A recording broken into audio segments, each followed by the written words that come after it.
In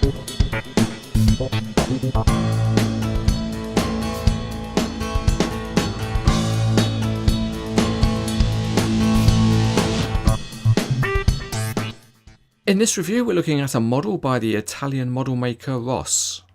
It's the Sennebogen 6113E telescopic crawler crane, and it was introduced at the Balmer exhibition in 2016.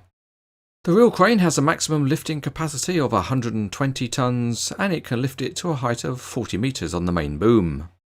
Opening up the model, there are only two parts, and there's this bag containing a warning card and a number of steel pins. This model is complete out of the box, but there is some work to do. Firstly, the main hook block is reeved, but it's not properly tied off anywhere. So we'll fix that and tie off onto the hook. And also the telescopic jib is reeved up, which doesn't look right if the jib's not in use. To make the adjustments, we need to work the winches, and to get hold of the key you take off a side panel on the side of the crane. Take the key out and then fit the side panel back on so that the model looks good. The key itself just plugs into either one of the two winches. After a bit of behind the scenes work, we've got the main hook reeved up properly, and we've removed the line that was running to the fly jib, so we've taken the hook off. There was also a broken plastic part, and that would need a visit from our old friend Superglue.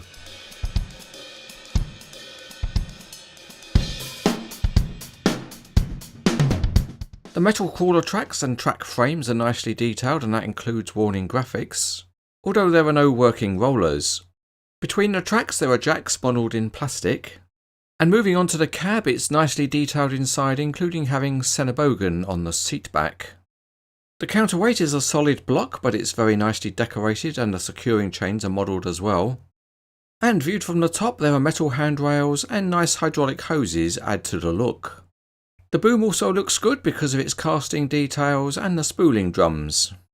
The metal fly jib is a good looking part, and it comes with a single line hook. And another attachment is a work platform, which is a mixture of metal and plastic parts.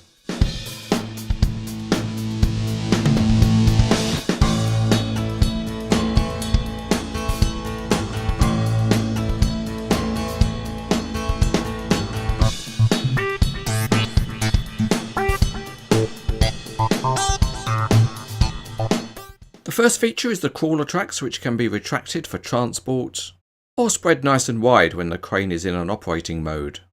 But the tracks aren't removable, and the small jacks aren't usable either. The crawler tracks do roll, but they are very stiff, so they won't roll on a smooth surface. But you can exercise your fingers rotating them if you like. Raising the boom is straightforward, but because of the grade of plastic used in the boom ram, it can be a bit jerky and sticky. Rotating the crane is quite an easy movement to do, but the precision isn't quite there because there is a little bit of rocking. However, one thing that is more precise is the tilting cab, and that smoothly goes to and holds any angle that you set. Lowering the main hook block is a job for a patient man, and that's because the pulleys are a single block in both the hook and the boom head, so they don't easily rotate and the hook doesn't lower under its own weight. To counteract this, you could reduce the number of falls of rope used in the hook. Telescoping the boom involves pulling out each section, and they were fairly stiff and tight-fitting on the review model.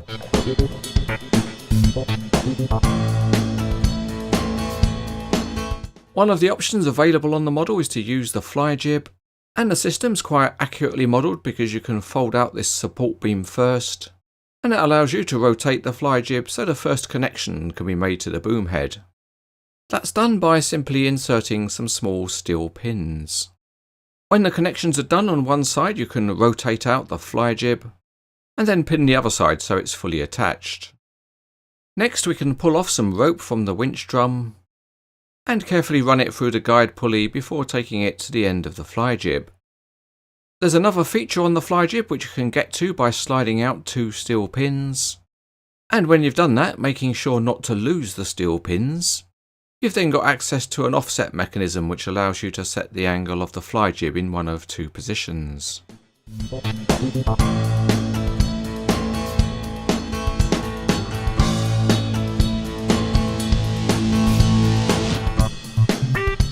With the model set up to the maximum, let's do a dim check and see how high it is.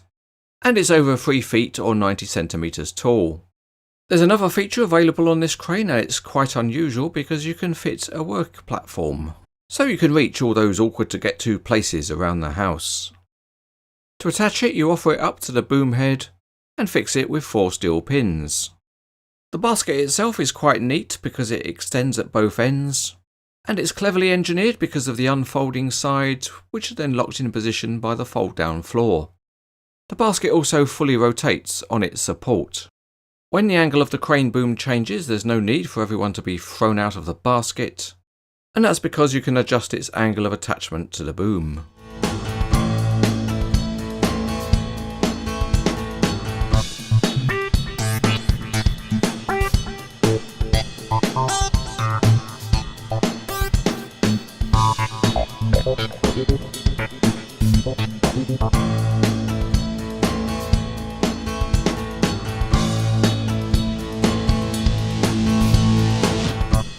This is a very good looking model by Ross, and a main plus point is the high standard of some of the detailing.